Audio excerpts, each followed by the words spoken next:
Everywhere I go, people want to know our sweet, sweet soul. I say, St. Joseph, I come from.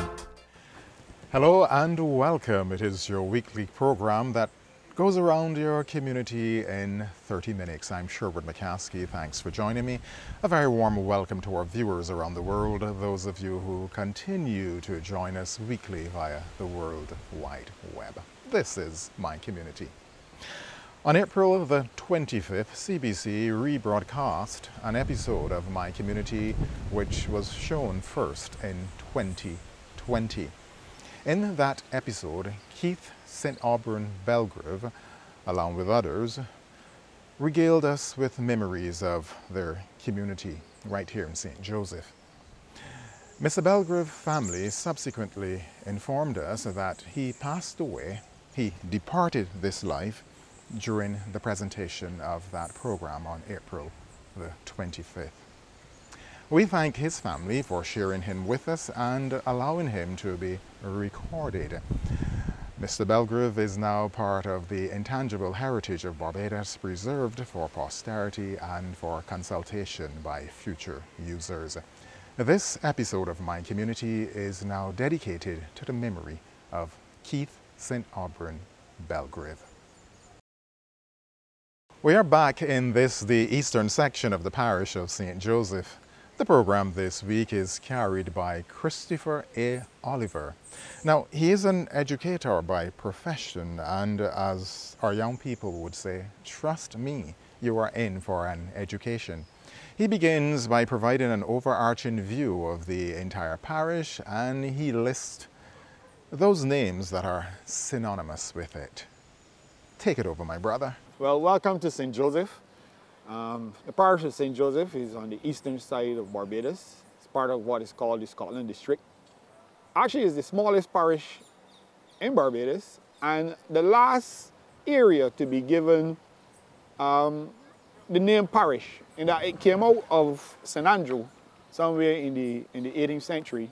They decided that St. Andrew was far too big and they subdivided the parish, and the last parish created was St. Joseph. It is approximately 10 square miles or 26 square kilometers, and its population is also the smallest in Barbados, less than 7,000 persons. Now, the Scotland District is made up of what is called the Scotland series, a whole set of rocks that were exposed during the upheaval between the Caribbean plate and the Atlantic plate. All right, now you have a subduction zone to the west of Barbados, and that's how you got those islands on the inner arc. They're all volcanic, except for Barbados. Barbados was formed as a result of subduction, but it in itself is not a volcanic island. And in the St. Joseph area, you're going to see a whole set of rocks. You're going to see clays, you're going to see resistant sandstones, you're going to see something called a sand or tar sands, which are globs of tar that were embedded in the sands. You will also notice that in the area that we're going to zoom into, the area that was geographically referred to as St. Elizabeth, which was on the Joseph Plantation, is situated in an area that is dissected by many gullies and streams.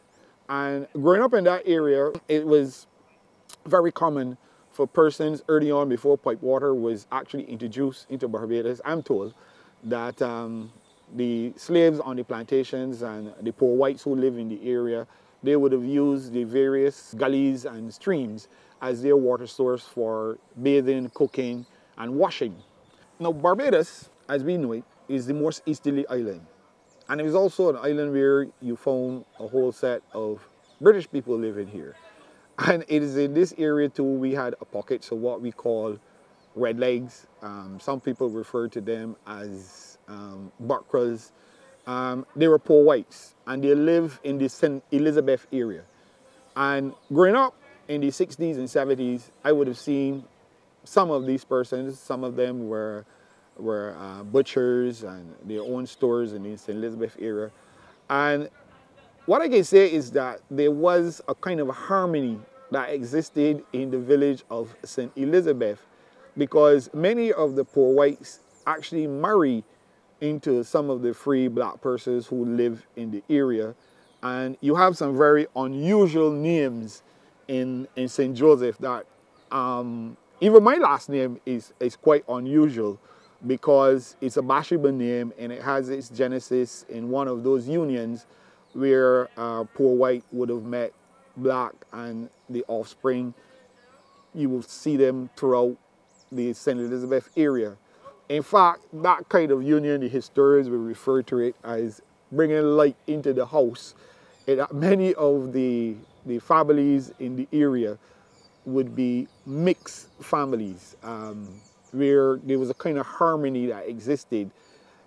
In contrast, the village which is on the coast called Cattle Wash is very much different from St. Elizabeth. That is where the more affluent white folk live, but the poor ones live in Mount Dacres, and some of them went into St. John and into St. Elizabeth. Now, some common names that exist in St. Joseph are Adamsons, Hacketts, Gulstons, Hinksons. We pronounce it as Peterkin, but I understand the town people is called it Peterkin. We had Priors living in the St. Joseph area. The Beals live in the St. Joseph area. The Williams, the Olivers, the Leslies, the Mears, the Holders, Smalls, Nowell. And Nowell is spelled two ways, and they're all related, N-O-W-E-L-L and N-O-E-L. We have the name Firebrace, and we have Goodmans, and Downs, and Shepherds, and Hortons, and Fords, all made up the area of St. Joseph. Joe's River was a fixture on the landscape here in this section of St. Joseph. We now learn of its relation with the people, as well as the early acquisition of land by the residents. Now, the Joseph Plantation, that is where we all live. For all the lands in that area, in the Cleaversale area, are located on the Joseph Plantation. And I'm told that that plantation was first acquired by a man named John Holder somewhere in 1661. And the name Holder is synonymous with St. Joseph, especially below the hill, what we call below the hill, below Horse Hill. And you would recognize that that name also is a name associated with land ownership. In fact, there are two families in the area that are renowned for owning a lot of land, the Lowes and the Holders. Now, apparently, they would have bought some of the land from Joseph. And there's an interesting little story of how actually that land was acquired. Apparently, the Joseph Plantation was never run properly. And oftentimes, some of the proprietors or the persons who ran the plantation ran into trouble. One of them was actually imprisoned in England, and you can go and check that out for yourself and research it. So when the land ran into financial straits, some of the RAB land was sold. And the St. Elizabeth area, the Cleaversale, that area that runs below Hackerton's Cliff down to the sea, that area was unsuitable for sugarcane cultivation because of the numerous gullies and the hills and so forth. So that was the first land that actually became freehold land. And I know that in some of my relatives, the Lowell clan, they trace back their land ownership all the way back to about 1860 or thereabout, which is sometime after emancipation. How they acquired the land, I guess it was through the dint of hard work. Person worked hard and they would have saved their coppers, as you call them back then, and they would have seen it fit to purchase land. In fact, one of my grandfathers, his name was Joseph Lowe. He actually was married twice. His first wife died, who was my great-grandmother, and he had 17 children. And my grandfather was his grandson, and he had 1/8 of an acre of land before adult suffrage. So a lot of these guys, they were countrymen, but by no means stupid men. In fact, some of them were very clever, and some of them were very, they were astute men who were churchmen, and they worked hard to improve their family. In fact, Joseph Lowe, he acquired quite a bit of land, and almost all of his male descendants had land, parcels of land that they could have voted before adult suffrage.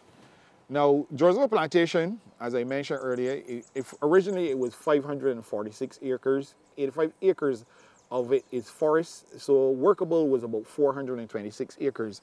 And I understand it had over 260 slaves that actually worked on the plantation back then. To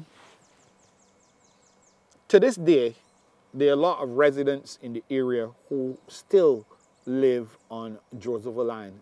And some of the land has been acquired by families where they have actually paid the 10 cents peppercorn cost of the land. But to this day, there's still some persons who are actually trying to acquire their lands. And this is almost 150 years after emancipation, somewhere more than that, perhaps.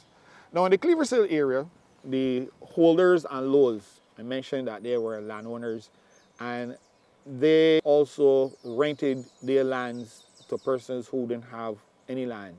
And there's a contrast between the coastal dwellings and the persons who live more inland. I am told that many of the families who live along the coast, Goodman family of Bathsheba, they own a whole set of boats. And you had the Headley brothers, the Carter brothers, you had the Barrows, and of course, I had some relatives who live in the area, the Olivers, who owned boats. There were Mears and Hinksons, Shepherds and Fords. In fact, at one point in time, the Bathsheba area had over 35 boats. And the persons who live landward, they would have been farmers. They would have grown a whole set of ground provisions, etc.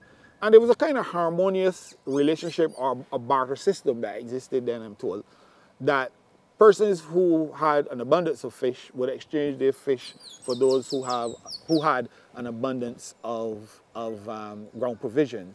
So growing up in the 60s, I still saw a little of that, where the fishermen would come by and they would offer, in those days they would offer entire tubs of flying fish. Flying fish was very popular back then. The dolphin and the big fish and the kingfish were sold to the beer houses, where the white folks who would frequent the area on weekends. And that's interesting in that the beer houses at Bathsheba and Cattle Wash were utilized by white families who lived elsewhere in Barbados, who came to Bathsheba to enjoy the tranquility, I imagine, and the refreshing breeze that you would get even to this day when you go into the Bathsheba area. And that is done by Barbadians and tourists from all over the world. If you were to visit TripAdvisor, you're sure to find some very pleasing and interesting comments about individuals attesting to the refreshing and invigorating breeze and what it does for them.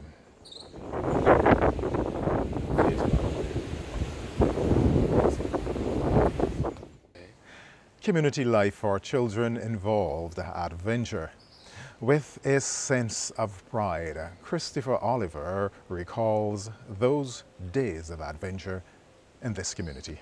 We used to leave home after you've done your chores about 9 o'clock, and especially in the summertime, man, you would gallivant all over the Josephville area. You would go in the big gully, which is Josephville.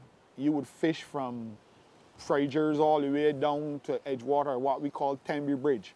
And you probably went home in the evening about 3, but during the course of the day, there was plenty to eat. There was coconuts there was always a climber in the group who could go and pick some nice coconuts that we didn't used to walk with knives. We would use sharp sticks and bore holes in the coconut, and we would drink the coconut water. We would leave home with a butter skillet. I don't know if persons remember those 5 pound, I think it was a 5 pound butter skillet. And you would put some ears on it. That is pieces of metal that you could actually carry the skillet. And we would go with nylon and common panes and a corned beef key. Now, persons who live in the limestone area of Barbados wouldn't know why you would need those things. But those who live in St. Andrew and St. Joseph and parts of St. John who are accustomed to gully fishing, and maybe a few other areas in St. George where there were some gullies that run on the surface, the common pane was our fish hook. And the corned beef key was how we took the common pane and turned it into a hook. So in your top pocket, you would have about 4 common panes, and you would have your corned beef key. and you will have your 2-pound strain or 5-pound strain, the small nylon that looked like cotton. And we would go with our skillet and salt, and we would go out fishing. When you got to the grounds, to the gully area, you would look for a rod, a straight piece of either reed, or if you found a bamboo or a black sage bush, usually you would want something that was about 6 feet long. And you would tie on your nylon, and you made your hook, and you use a rock as a sinker in order to make sure that it go to the bottom. And fishing in the gully meant that you had to go grubbing first. I don't know if a lot of persons know what grubbing is. We did not leave one with bait. You went into the shallows of the stream, and you raise up a rock and you push your hand underneath there. Anything that you grab was grub, right? And you would normally find some little small crayfish underneath there. And there's an interesting story that I can tell you that I actually witnessed. We were fishing at Bathsheba one night, and we decided we were going to Power Spring Gully and grub. And I remember a friend of mine, he removed a rock and he pushed his hand on. He was quite brave actually. And he pushed his hand underneath and he grabbed this thing. And he actually grabbed an eel. And you see him in the lamplight trying to hold this thing, and it was moving all at once. And when someone shouted, "Boy, that's an eel," I never saw a guy run so fast. The guy dropped the eel and he just took off. Right? But those are the kind of exciting things that we as boys enjoyed in the Cleaverstill area. Adventure and exploration. Christopher speaks about the rich talent and achievements of some of the people who, through their outstanding work, became the flag bearers here in the parish of St. Joseph. Now, one would think that a parish like St. Joseph, all the way, as some people would refer to, behind God's back, that we didn't have any talent and so forth. But that's not true. Apparently, we had a group called the Starlighters Combo, and some of the individuals are still alive today. I know that there were 3 Hinkson brothers that formed that group, along with Charles Carter, my good friend, Malachi Holdit, who is still alive, and Anthony Fowle Hall, who played nationally as well. He's now deceased, but he was a left-hand guitar player. And I'm told, I'm not a real expert on guitars, but I understand they're left-hand and right-hand guitars. And he could play both of them with the same degree of dexterity and with great acclaim. Lionel Newton, who still lives in the area, he told me that he joined the Starlighters band in the 1970s, and he would have went on to play at the national level and touring in the Caribbean as well. Now, there was a drama group, and that drama group was called Six Saints. Six Saints, right? And it involved acting. There were some males involved: Desmond Holdit, my uncle Winston, Daddy Mice, Leslie, he was one of the actors as well, and Ben Grant, who's now deceased. In fact, all 3 of them are deceased. And they would have performed in the 70s and 80s. That was before television was popular in the country areas. And apparently, most of their concerts and so forth used to take place at what is now referred to as St. Elizabeth Primary School. At the time, it was called St. Elizabeth Mixed School. Because actually, the new school was built in the year of independence. And it was constructed on part of Joseph Plantation. The old school used to be in the heart of St. Elizabeth Village. And there were 2 schools. There was a boys and girls school over there. And in 1966, you can go and see the plaque. The school was actually erected on part of Joseph Plantation. And that school and the pasture area was dedicated to the people of the area. And it also was the location where many concerts and shows and activity, and that is sporting activity, took place. There was another band called, in recent times in the 80s, called the Skillets. And that was a Heswick group where it's called the Skillets because their drum set was made of skillets. And some of those guys have moved on. Some of them have immigrated to England and all around the world. I think a few of them are deceased. But they used to perform at the Roundhouse Inn and also at the Edgewater Hotel, right? That was a local group. And they, at the time they would sing ballads and calypso and do their own little thing. We had a couple hotels in the area, and I said had because there's only one hotel now, the Atlantis, which is still operating. But when I was a boy, you had Power Spring Hotel, which is down near Soup Bowl, in the Kingsley Club, which was in the Cattle Wash area, and there was a guest house. The first native Governor General of Barbados, Sir Winston Scott, actually his house is at the bottom of Cleavershill. It's not in the best shape today. It's called Palm Gloria. Palm Gloria and Anne were his three daughters, and he named the house after his three daughters.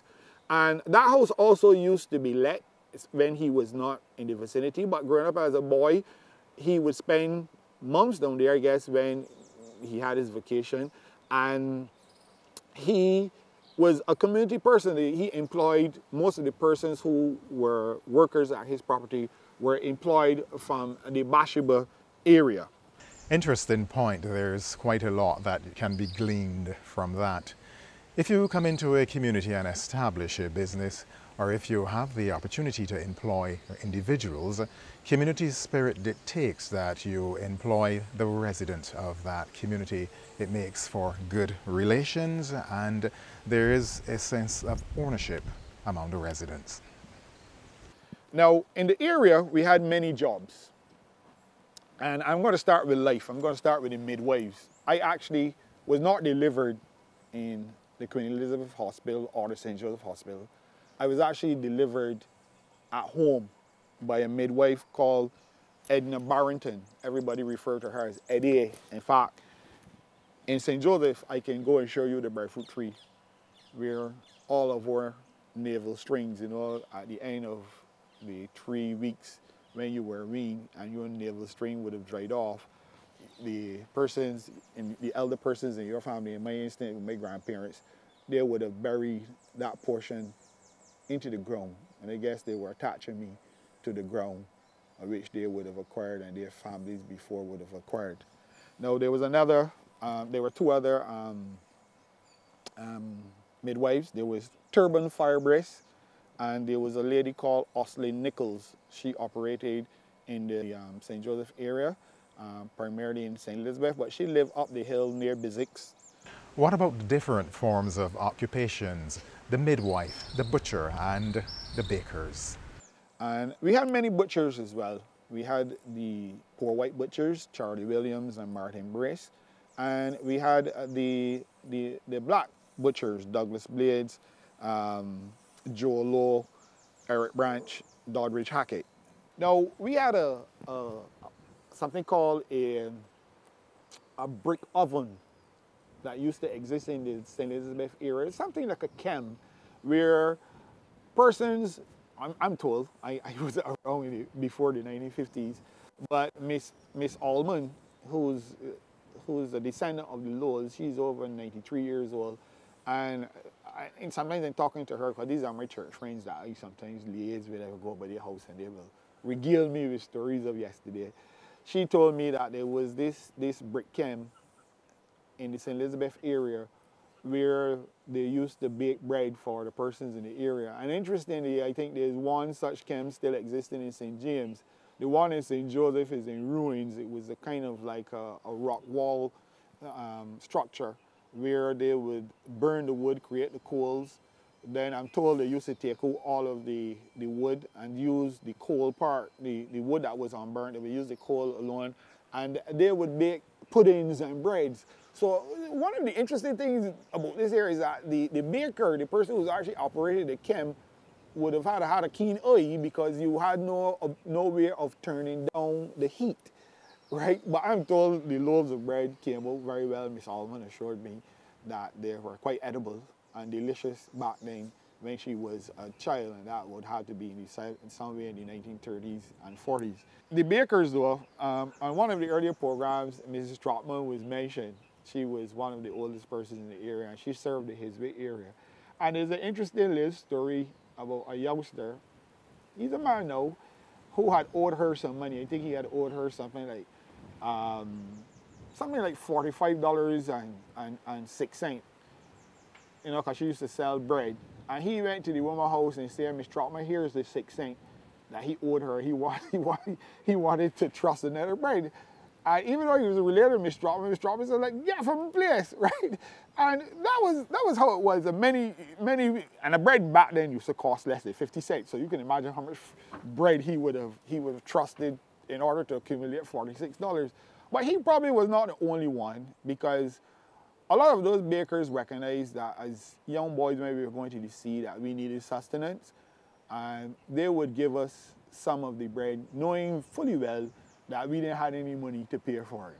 The name of Millicent Trotman now dignifies a road here in Cleaver's Hill. Now back to some of those occupations. Now, later on, we had Barbara Mears, who operated below Cleaver's Hill. And she used to make a nice bread, a nice fat scone. And in fact, if you eat two of Barbara leads, as we used to call them, man, you could spend the whole day at the sea. Now, we had a whole set of other workers. We had tailors.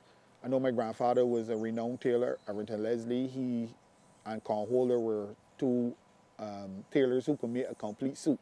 And I'm told by my mom and those who went before me that my grandfather had a whole set of apprentice young males who would come to learn the craft of tailoring.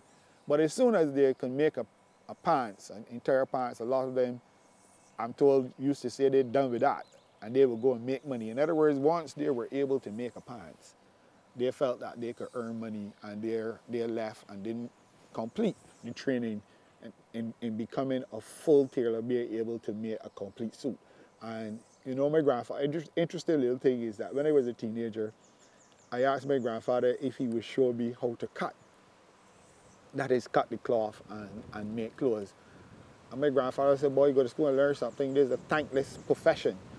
And when he died at St. Joseph Church, his burial took place there. Over 2,000 people turned up. And many of them told our families that they still owed Mr. Leslie money. In other words, what he was telling me, yes, he performed a function, but it was one in which people did not pay. So he advised me to go to school, and I went back to school and I learned a little bit. So he and Con Holder were the two tailors, and then later on you had Mr. Carroll Downs, who just recently retired, but he was a renowned tailor in the area. The seamstress was a lady called Evie McPherson, and my mom would have apprenticed with her, and both of them would have been the seamstress of the area, and they would have made school clothes, church clothes. I remember going over to Miss McPherson's house, and she had all these books.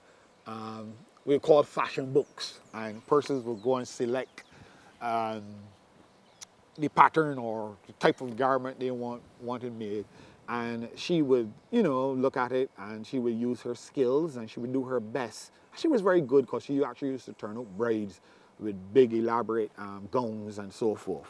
Now, there were a few artisans in the area, men who could make homes, both wood and wall or stone. And the first one that comes to mind is Douglas Leslie. And then you had Jerry King and Tacker Downs. And these guys worked to build the traditional hip roof house, and then they built the flat top house.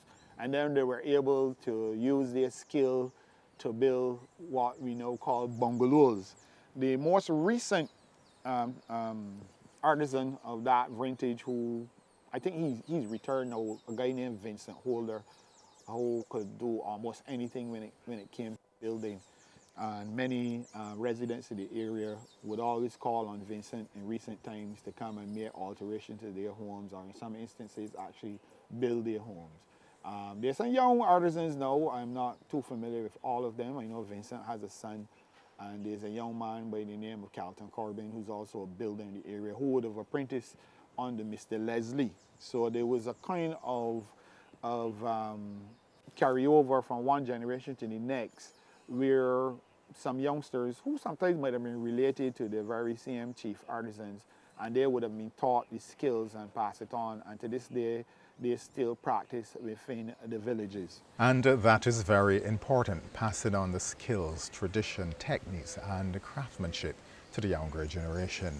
Artisans are indeed the builders, the physical builders, that is, of our communities. This is what community is all about. Well, that's it for this week. Thank you very much, Christopher.